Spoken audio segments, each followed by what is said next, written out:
Bem, galera, vamos fazer a correção da atividade da trilha de matemática financeira, onde a primeira questão que foi para resolver o desafio 3, que era para analisar o gráfico com as duas situações.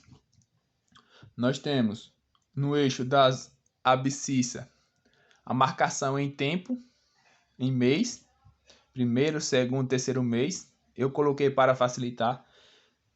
Na marcação na vertical, eu tenho os valores em montante.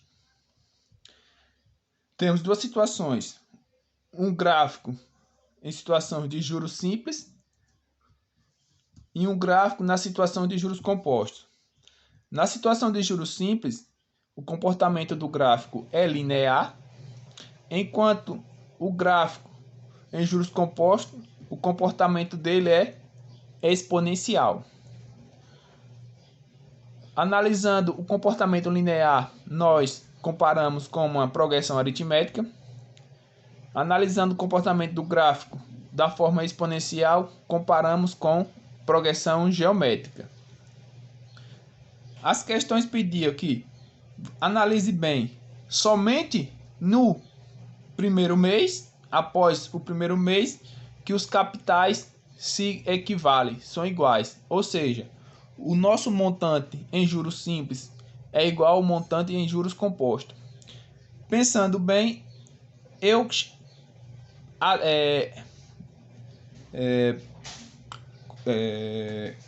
botei um capital fictício. Digamos, chamei esse capital inicial de R$1.000, aplicada a uma taxa de 10% ao mês. Vamos analisar?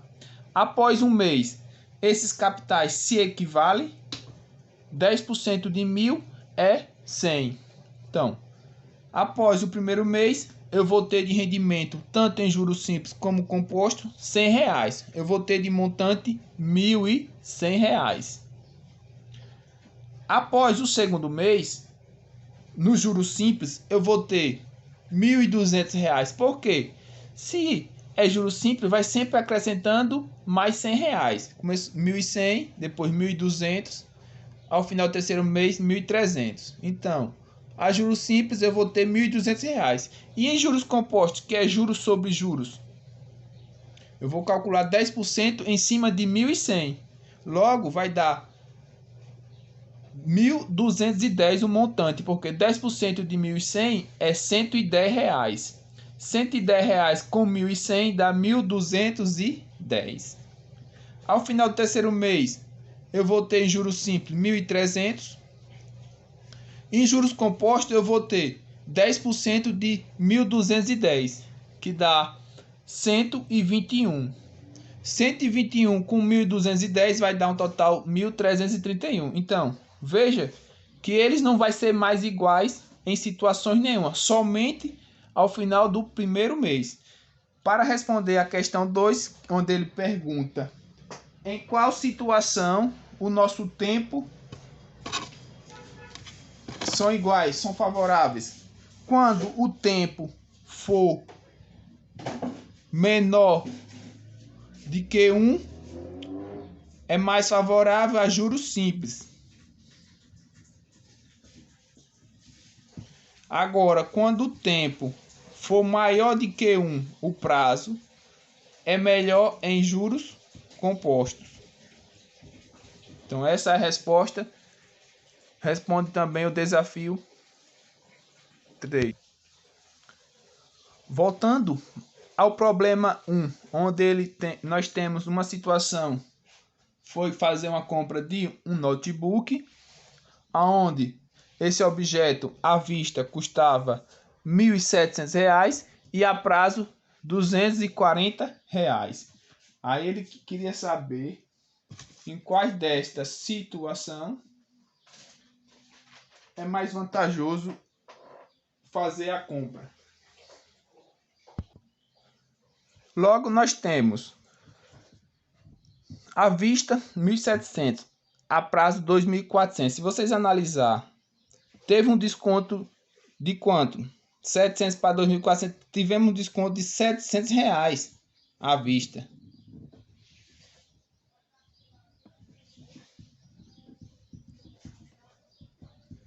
Logo, à vista é bem melhor. Então, para eu saber qual é a porcentagem de desconto, vamos calcular 700 de 2.400. Se você dividir 700 por 2.400, você vai achar a porcentagem, mas você pode fazer por regra de 3. X%. Vamos saber multiplicando em cruz. Para facilitar, eu corto os dois zeros com esses dois zeros. Vai ficar 7 sobre 24 é igual a x sobre 100. Multiplicando em cruz vai ficar 24x é igual a 700. Vamos saber a porcentagem de desconto que foi. Vai ser 700 dividido por 24. Vai ser de 29,2% de desconto. Logo, é mais vantajoso eu comprar à vista, porque eu vou ter 29,2% de desconto. Aproximadamente 30% de desconto. Logo, à vista é mais em conta, né? Outra coisa, quando nós se tratamos de matemática financeira, quanto mais nós diminuir o prazo para qualquer pagamento, nós obteremos mais vantagem. Quanto mais você aumenta o prazo, pior será o prejuízo. Por isso ele pergunta, por que é mais vantajoso pagar à vista? Porque se nós aumentamos o prazo, aumentamos também as nossas dívidas. Por isso que os bancos oferecem empréstimo. Você pega 5.000, paga 10.000. Ou pagando em 5 anos, o prazo sendo maior, a dívida também será maior.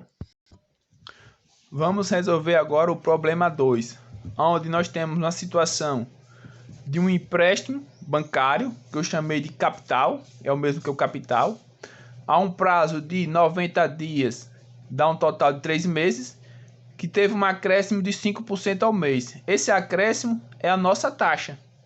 E ele quer saber qual é o montante desse empréstimo, que ele pegou esse empréstimo para fazer uma festa. O capital foi de R$1.000. R$1.000 não, 10.000, para fazer uma pequena festazinha. Então, primeiro ele quer saber quanto ele terá que pagar de juros após o período de 3 meses.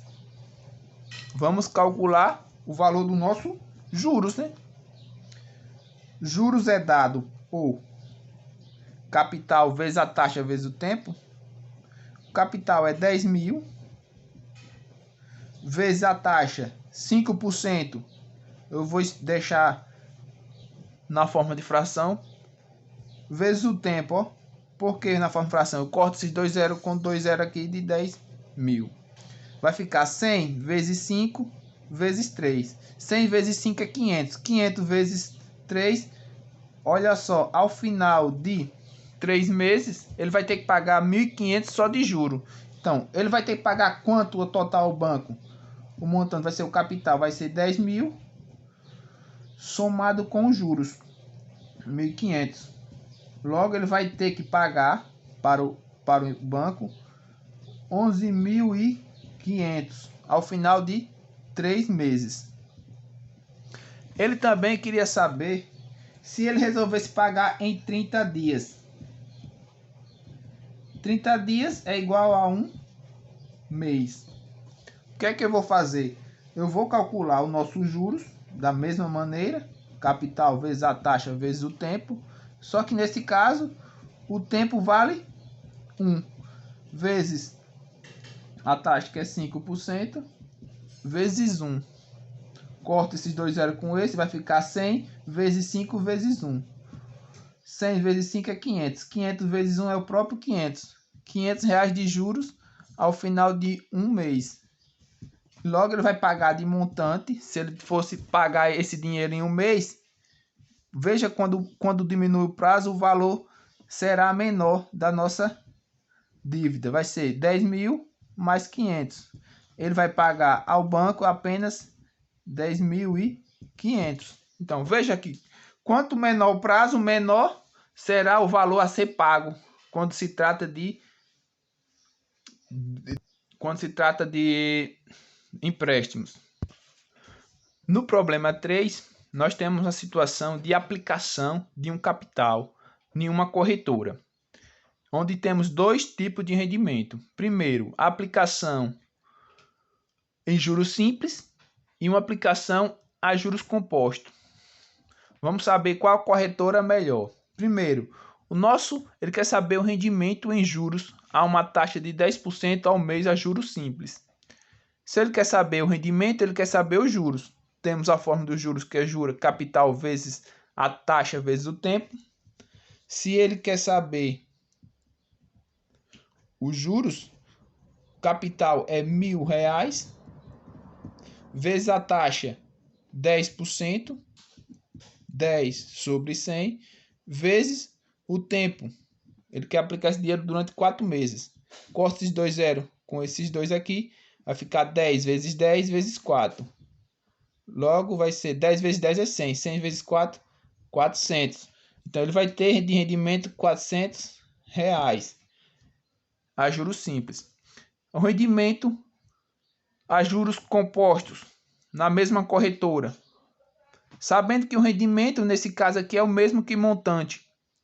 Em juros compostos, a função de montante é o montante igual ao capital vezes 1 mais a taxa elevada ao tempo. Vamos encontrar o montante. Quem é o capital? É o mesmo valor, que é 1.000, vezes 1, se é acréscimo, mais a taxa, que é 10%. Agora eu não vou fazer em fração. É melhor fazer ela em razão centesimal. 10% é a mesma coisa, 10 centésimos. Elevado ao tempo, né, 4 meses. Temos que fazer o quê? Somar, que está no parênteses. 1 mais 10% é a mesma coisa que 1,1 elevado a 4. O montante será 1.000. Se vocês fazerem a potenciação 1,1 elevado a 4, vai ser 1,4641. Lembrando, tem que fazer todas as casas. Multiplicando por 1.000 é fácil. 1.000 tem 3 zeros, a vírgula vai dar 3 casas para direita. Logo, o nosso montante será de 1.464,1 ou 10 centavos. Então, ao final de 4 meses, ele vai ter 1.464. Para responder a questão 3, qual o melhor rendimento? Vai ser a juros compostos, porque ele vai render 1.464, enquanto a juros simples vai render só R$400. A juros compostos, 464. R$64,10 a mais.